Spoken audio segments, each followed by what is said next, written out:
Hi, my name is Jeremiah Lee, Senior Concept Artist here of Cloud Imperium Games at the Los Angeles studio. Last week, we briefly talked about the light, medium, and heavy Outlaw Legacy armors.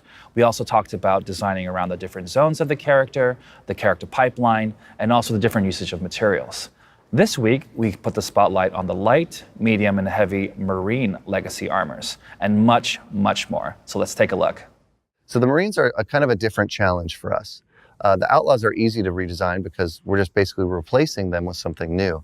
Whereas the Marines are a different challenge because we already have Marines now. Currently, you can play with light, medium, and heavy CDS Marines, and they look great and they're super fun. But now we have these old Marines that we need to put into the game, and that's just kind of awkward. So why would we even do them at that point if we've kind of already redone them?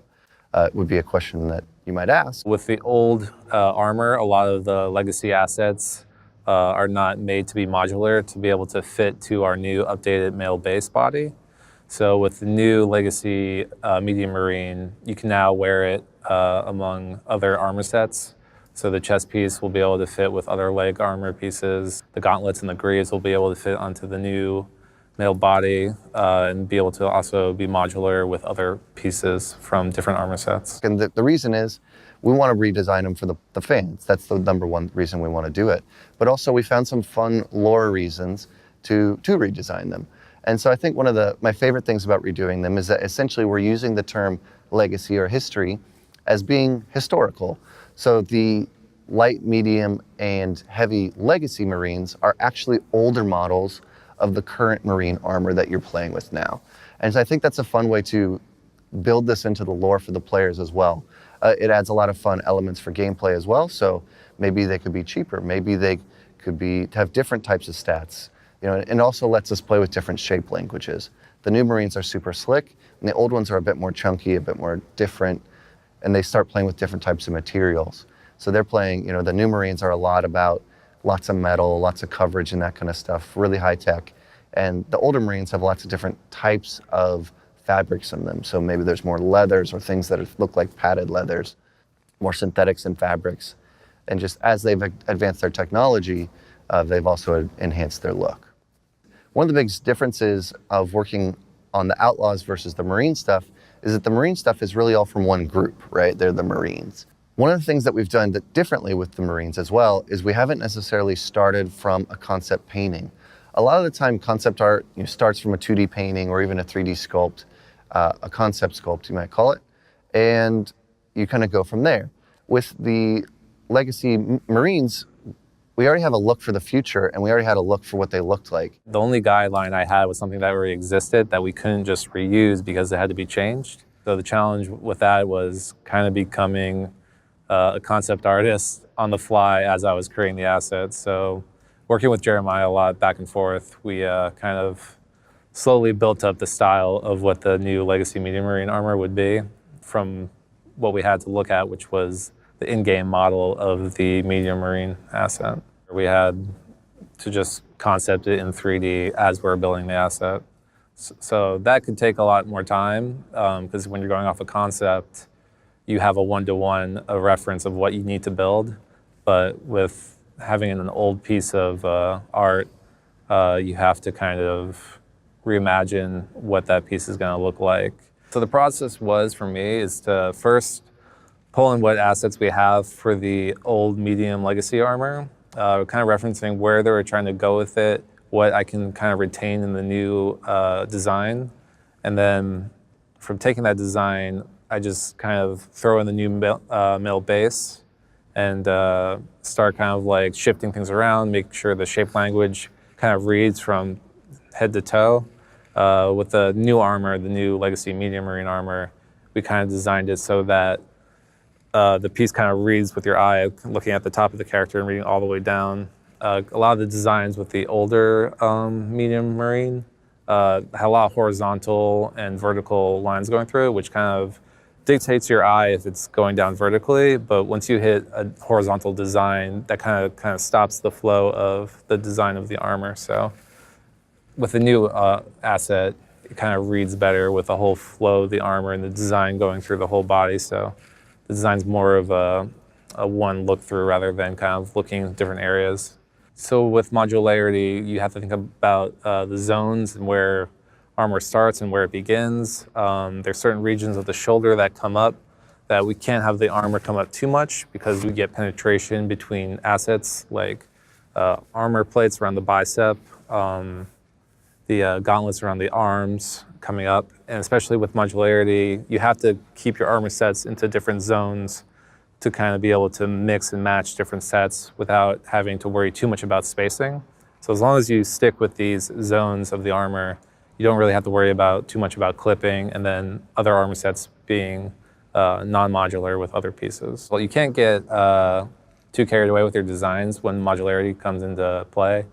It definitely restricts you to certain design choices, especially when all of our armor sets fit a suit of armor.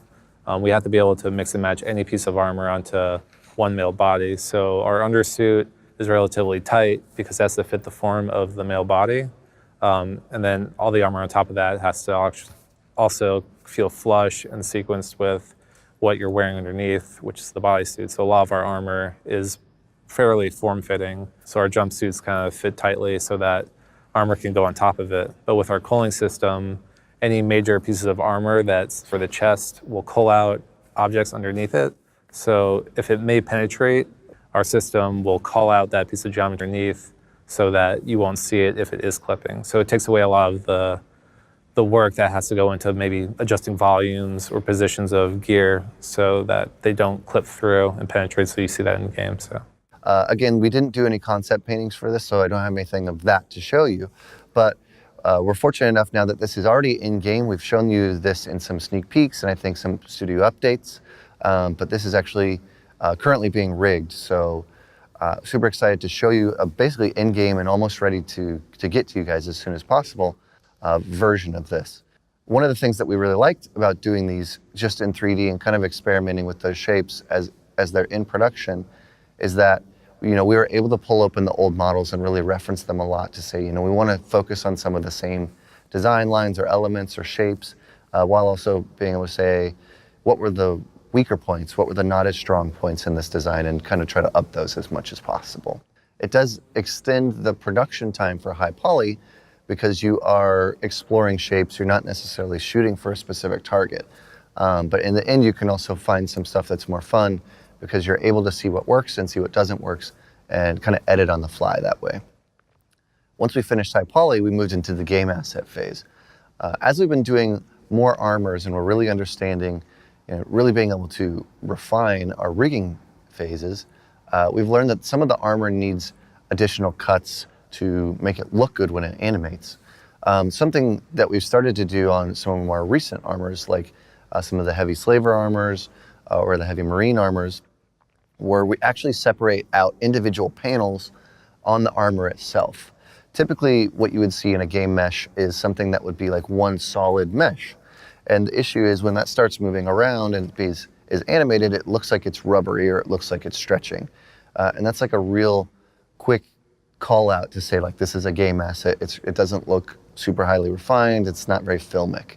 And so something that the rigging team was able to help us out with was saying, if you guys cut, if you have a design and it's got a chest piece and maybe shoulder pieces, but the chest piece looks like it could break apart from movement, break those pieces apart. And then when they're rigging it, they're actually able to move those pieces independently than it is the central piece. And that makes it look, just like a knight's armor or, other high-tech armor, that those pieces are actually moving and skinned and weighted independently, and that makes it look more high quality than it would if it was a single contiguous mesh. We've seen a lot of improvements in our techniques using the layer blend. The layer blend is a shader that allows us to combine all of our draw calls on a single material down to one draw call. There are times that it does go higher if you're adding glows or different special effects to that, but the impressive part about using the layer blend is you can try to get as much variation you want in the asset itself, and really the savings are always going to be the same for a very simple asset to a very, very complicated asset. As long as it has one layer blend material applied to it, it's very, very cost effective. Because the shader is so cost effective, we've found that we can create a lot of different submaterials and put a lot of different submaterials on a single material. And what we're doing now, We've shown this in previous shader discussions, one that me and Forrest had, but where you were able to zoom in to like almost a micro level and see the fabric or see you can really zoom in and get a full read on the material at any distance. One of the things that we're able to do now with that is by layering up submaterials and actually putting on several different layers of a single submaterial in one area, we're able to get variation. That sounds a little complicated, but basically what it means is if you look at a picture, any Google any picture, any JPEG picture, and zoom into it, it gets really pixelated. That's a traditional diffuse map. If you zoom into a diffuse map, it just gets pixelated, right? With ours, we're using small diffuse maps that tile across a whole mesh. And what that does is it makes it really easy so that when you zoom in, there's no breakup in the material and it holds up at a micro level. The problem with that is that you're only using a single material with no color variation. Now if you look at anything that, if you look at your jeans right now, a lot of people are probably wearing blue jeans. I'm wearing jeans. There's a lot of different colors in your jeans. There's a lot of different colors in your shirts. There's a lot of different colors in everything, and people don't really notice that. So when if I'm looking at my jeans right now, I have like a dark blue. There's even little elements of yellows and greens and whites in that. And the way that we've found for the layer blend material to get that variation is actually by layering the same material on it with a slight breakup in the blend map, which separates the type of maps, the type of materials that we're using, with a slightly different color. And so we're able to essentially generate a new diffuse map. It's not really a diffuse map, but we're getting the variation that a diffuse map would have just by layering lots of different materials in the same color on it. And so right now the medium marine is in rigging. Typically a mesh will go to rigging and then they'll spend some time skinning it up and then we'll get feedback. So one of the things that we're working on now is actually cutting up some of the plates that I talked about to figure out where we really want to get more of that motion in the character. Typical problem areas for us are in the shoulders. You have a lot of movement in the shoulders, especially for our game. Anytime when the shoulders go all the way down to all the way up, you have a lot of movement there, both forward and back. So definitely in the shoulders is one area. The other area is always going to be the hips and waist. So there's a lot of torsion and rotation in the waist, and that's one area where you can typically see a lot of stretching in a character, which is something that we try to avoid. So we're going to try to do some changes actually to what you're going to see now to make sure that some of these plates here feel a little bit more layered on top of each other, a little more stacked, and just a little more mobile. The light marine is also in high poly phase right now. We're focusing on kind of updating the shapes as we go through production, just while we're working on high poly. We're not doing a concept painting for this either. The fun thing about it is we get to explore what kind of works and just kind of play around with it and just kind of really get to experiment with it. But I think it's starting to come along pretty well. It has some pretty iconic elements. One of my favorite thing about the light marine is how asymmetrical it is. So, a lot of our standard suits are kind of, split down the middle. Right side looks like the left side, whereas the light had a lot of kind of tubes and things coming cross body, which is a fun element to be able to play in with. So, super excited to see how this one goes for the rest of production. In concepting costumes, we would add cloth and different kinds of materials together to make things look more real. In real life, you don't see, if you look at current armor today, you don't see someone wearing just metal plates all over their body. There's Kevlar, there's also some sorts of metal, plastics, sometimes leather, cloth, a bunch of materials are put together. So having multiple materials in a balanced way, in a very, and also placed strategically will make the asset or make the costume look more realistic. That has kind of become the trend of concept and also design in fashion and also just armor in general. And so a lot of our previous assets didn't have a lot of those material variants. A lot of them were just color variants. So we might have a stripe instead of an actual material variant. So what we've been doing recently was introduce lots of different kinds of materials, lots of different shapes, and fabric happened to be one of them. A great example is the Sand Nomad, when we introduced the waving cloth. It really gave a different type of look and feel and more realistic compared to the older characters we had. So we wanted to give the legacy armors that treatment as well, and not stick out like a sore thumb compared to our newer character assets. The Heavy Marine is also in high poly, but we actually did do a concept painting for this one.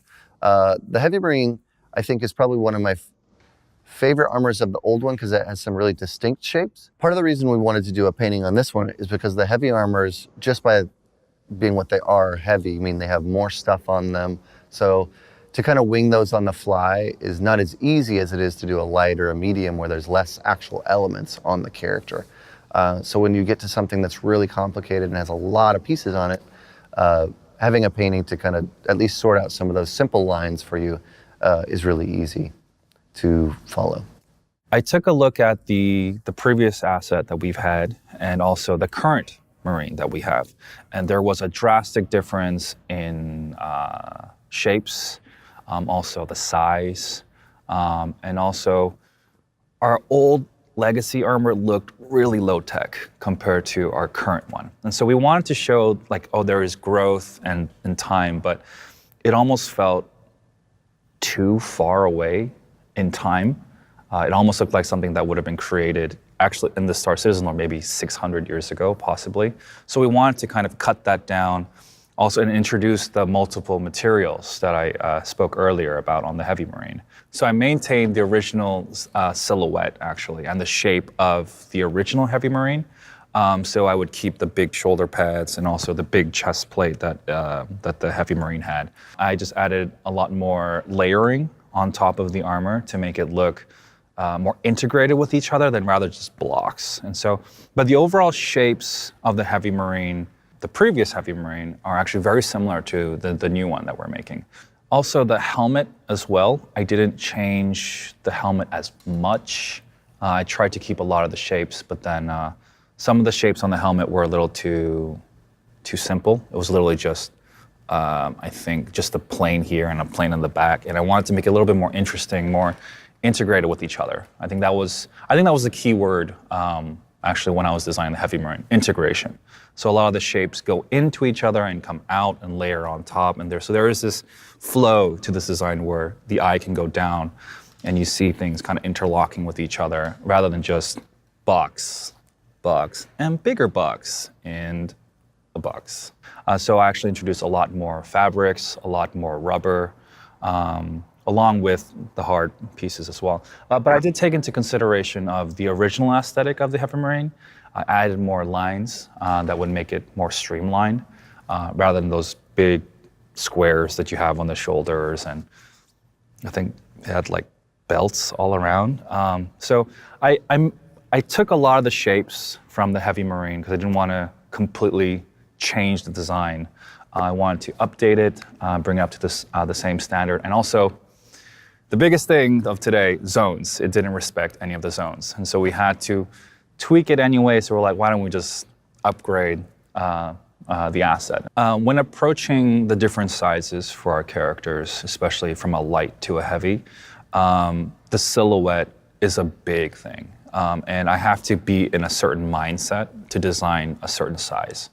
Something that's more on the light side, we'll try to keep it skin tight. And so I would have to play along. I would have to play inside pretty much the base mail to a certain extent, and maybe some slight, like a vest or maybe a torso and some light pieces. But when it comes to the heavy, I'll admit it, compared to a lot of games, our heavy are heavy. They're huge. And so I remember originally, back in the day, when we did the Heavy Marine, we couldn't find the right size for the Heavy Marine. And then it went through multiple iterations and we found the size that we all liked, and it happened to be this gargantuan thing. And so we can't just put random stuff on the Heavy and just call it a day. We have to make sure that it makes sense or aesthetically look like it'll make sense.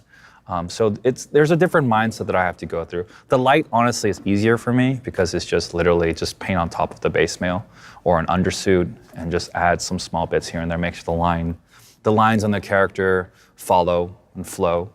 But the Heavy Marine or the heavy assets take a little bit of time because also we don't want the heavy armors to look exactly the same to each other. And so a good example would be the Slaver armor. The Slaver heavy armor, very similar to the CDS armor, but yet they're different. And so trying to find an aesthetic that differentiates different manufacturers but maintain the same size is a little rough. So it takes some time and thought to get to actually execute. Because of modularity, I know there will be a player that will put on a heavy marine chest, a light outlaw arms, and maybe some Shubin boots and an RSI helmet, and it will look absolutely ridiculous, right? And so if I try to cater towards that direction, I feel like all our designs will look stale because I would have to use the same lines for every single asset. And so there is a certain limitation on the creativity side if I were to just stick with that in mind. So there are times when I'm like, you know what, we really want to get this asset in, and that asset will always look best with a certain group and class of that specific model and the other parts that go with it. So I would prioritize towards that set first. And if it looks good on that asset, I might rethink it a little bit for the other assets, but I don't let modularity stop me, actually. I think. So as you can see, we're making really good progress on all the legacy armors. They aren't planned for 3.0, but we are shooting for a release soon after that. We're hoping to get them to you as soon as possible.